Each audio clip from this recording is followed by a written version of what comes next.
Welcome to today's explainer. We've got an absolutely fascinating journey ahead of us. We are going to dive deep into exactly how we can turn massive, opaque, multi-billion parameter language models into lean, transparent, and biologically inspired systems. Basically, we're focusing on distilling LLM knowledge into FGSR framework factor graphs. It's a groundbreaking architecture that is completely rethinking how we actually deploy AI in the real world. So it all starts with a massive, incredibly urgent physical problem. How in the world do you fit a trillion parameter brain onto a 2 GB chip? I mean, modern AI has literally hit a physical brick wall. We have these amazingly capable models, right? But they are just too bloated, way too power hungry, and honestly too chaotic to deploy safely on edge hardware. Think of the robots or sensors operating out there in the wild. The stakes here are incredibly high. We absolutely need deterministic, reliable intelligence, but we are completely out of memory bandwidth. To see how the FGSGR framework actually solves this, here is our roadmap for today.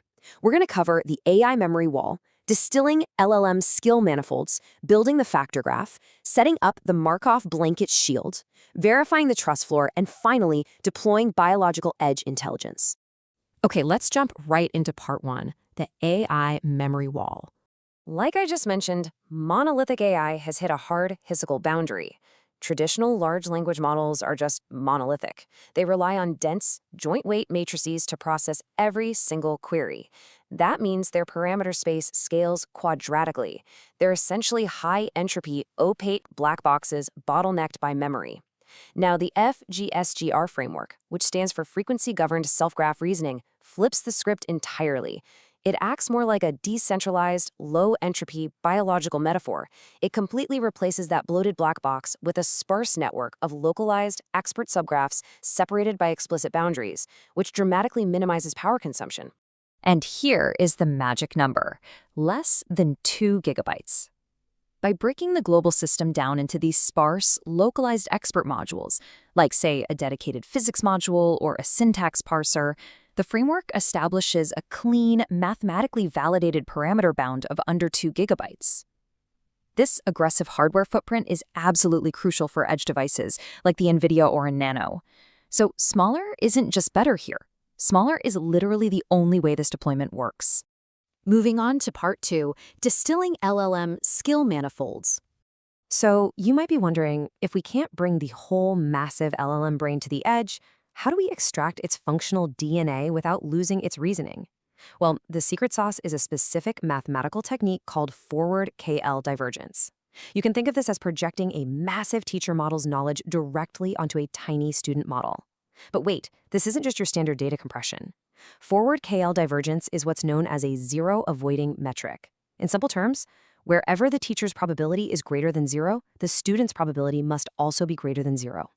It literally forces the smaller student model to maintain the full support of the teacher's expert reasoning. It's a guarantee that rare, absolutely critical edge case logic doesn't just accidentally get deleted during the squeeze. This gives us a very clear, highly actionable 4-step roadmap. First, distillation, mapping those opaque black box activations into defined causal concepts. Second, BMR pruning, which optimizes the shape of the network itself. Third, sparse quantization, aligning the math perfectly with INT8 hardware specs. And finally, edge integration, deploying it onto the chip using asynchronous message passing. This is exactly how a sprawling LLM thought becomes a lightweight, executable graph. Let's dive into part 3, building the factor graph. Once we've extracted these discrete skills from the LLM, they actually form the skeleton of our new intelligence structure. These distilled deductions are mapped directly into a bipartite graph. On one side, we have variable nodes. These represent discrete hidden states or logical subconclusions. And linking them together, we have factor nodes, which act as exact algebraic constraints. We are quite literally replacing uninterpretable, messy neural weights with a highly transparent, fully auditable graph, where logical rules behave as strict mathematical laws. If a rule is broken, the probability of that path drops to exactly 0. No guesswork. Actually, right out of the gate, the initial graph can still be a little messy. And that's where Bayesian model reduction, or BMR, comes into play. Think of BMR as a surgical scalpel. It analytically evaluates the graph and systematically strips away redundant edges, conversational noise, and all that linguistic fat left over from the language model. What's left is only the raw, mathematically necessary logical structure. And the best part, it does all of this without requiring a single drop of retraining. Next up, part 4, the Markov blanket shield. Okay, so now that we have this delicate, highly optimized new graph structure, we absolutely have to protect it from logical cross-contamination. We achieve this using Markov blankets. You can picture these as, well, cellular walls for our AI. You see, when you connect a bunch of expert subgraphs together, you run the risk of what's called loopy belief propagation. It's basically when circular logic between modules causes the whole system to become wildly overconfident and hallucinate. Markov blankets act as topological shields. They strictly segregate the internal states of an expert module from the rest of the graph, making sure, for example, that a math expert module doesn't accidentally infect a coding expert module with its internal logic. That brings us to part 5, verifying the trust floor. Even with these protective walls in place, a massive question remains. How do we actually know this edge organism isn't just confidently lying to us? The framework's verification process is laser-focused on exactly this. It takes uncalibrated, self-reported prose from an LLM, where errors are basically invisible until it's too late, and transforms it into a governed, auditable, band-tagged knowledge graph. It's all about creating a foundation where a secondary system can actually verify the logic, rather than just blindly trusting and rederiving it. What I love about this system is that it's brutally honest about its own limits. Through multi-trace fusion and lambda band overlays, it formally verifies math steps to ensure strict internal consistency. However, even with exact inference, it recognizes a fundamental hard boundary. No internal layer can verify if an outside premise is objectively true. Ultimately, our trust is floored by an irreducible error rate. This is calculated as rho times p, the correlation between external judges multiplied by their individual error rate.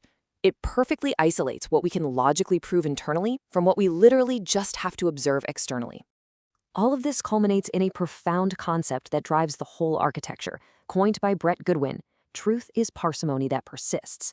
Think about it. If a simpler, disentangled graph can consistently predict its environment across tons of different scenarios, using way fewer parameters than the original massive LLM, it is objectively a truer representation of reality. We aren't just moving data around for the sake of it. We are actively filtering out the noise to find the core truth. And finally, part 6. Deploying biological edge intelligence. So how does this structured, verified graph actually breathe on physical silicon? Well, it behaves remarkably like a living organism, utilizing a 5-way metacognitive grid. The system dynamically scales its effort based on the free energy derivative, which is basically a measure of how confused or stressed it is. In state 1, it's quiescent. It's just chillin', doing low volatility self-cleaning and memory pruning. State 2 is standard active inference, but as complexity ramps up, it shifts into state 3, anticipatory shift, pre-allocating memory. In state 4, tactical focus, it accelerates convergence for high entropy tasks. And if there is a massive sudden spike in uncertainty, it slams right into state 5, emergency convergence, collapsing into strict feed-forward paths to force an immediate, safe resolution. Now, to manage the chaotic traffic of this living system without slowing it down to a crawl, the framework uses a 3D fast Fourier transform, or FFT, router. This acts as a hyper-fast sorting system for thoughts. It projects semantic data, like a complex string of math or a dense line of code, onto a 3D grid and transforms it into the spatial frequency domain.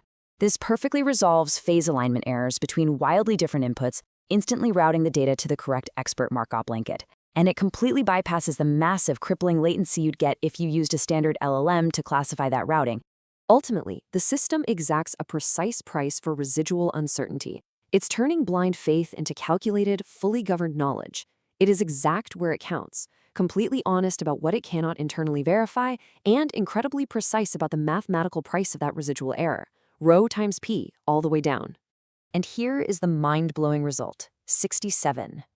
By mapping this sparse graph topology into a vectorized graph neural network formulation using a 2-to-4 sparsity pattern, the framework unlocks an incredible 67 sparse INT8 tops on a standard NVIDIA or a Nano. It operates in total beautiful harmony with the hardware, completing complex inference cycles in under 50 milliseconds. Which leaves us with this final, genuinely provocative thought. As we hit the hard physical limits of our hardware, we really have to ask ourselves, does the path to artificial general intelligence truly require us to just keep blindly adding billions of more parameters to opaque black boxes? Or does it simply require a better way to organize the knowledge we already have, a smarter, decentralized graph that knows exactly how to breathe? Thanks so much for joining me on this explainer. I hope this completely changes how you look at the future of AI at the edge.